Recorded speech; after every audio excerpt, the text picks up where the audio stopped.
Expectations of a breakthrough in relations between Iran and the United States were high after the two adversaries signed a multinational nuclear accord in 2015. Under that agreement, Iran rolled back on its nuclear program in exchange for sanctions relief. But hopes were dashed, and the détente was short-lived.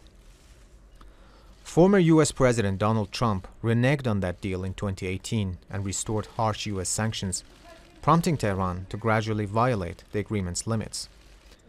Months of indirect negotiations with the Biden administration failed to revive it. Now, new reformist President Masoud Pezeshkian says Tehran is ready to re-engage with Washington. They set up bases, they threaten us. If they stop these practices, we are brothers with everyone. We are brothers with the Americans as well. Pezeshkian wants to fix an economy that's been reeling under crippling sanctions. Years of Washington-led punitive measures on Iran's oil and banking sectors have pushed up prices and impoverished many middle-class Iranians.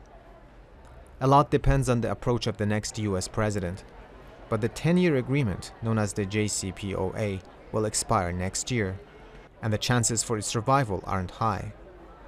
I don't think there is any chance for Biden to return.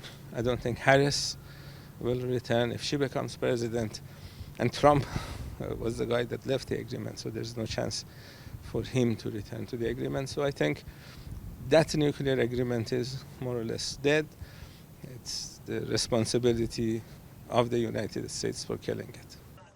Regional tensions have significantly increased over the past year, with Israel targeting Iranian individuals and assets, and Iran responding by 2 rounds of missile attacks on Israeli soil. Many analysts say that Israeli Prime Minister Benjamin Netanyahu wants to drag the United States into a war with Iran. The Biden administration doesn't support a regional war, and both presidential candidates don't want another U.S. war in the Middle East either. Whether this can be prevented is another matter.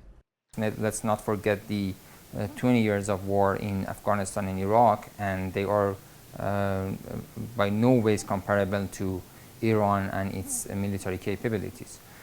So there is no chances for war between Iran and America, whether it is Harris as the president or it is Trump as the president. With Trump calling for Israeli strikes on Iran's nuclear facilities and Harris calling Iran America's greatest adversary, the tensions between the two countries are expected to remain high. However, Washington wants to rein in Iran's nuclear program, and Tehran wants to ease sanctions, and making a new deal could also be a viable option. Reza Hatami, TRT World, Tehran.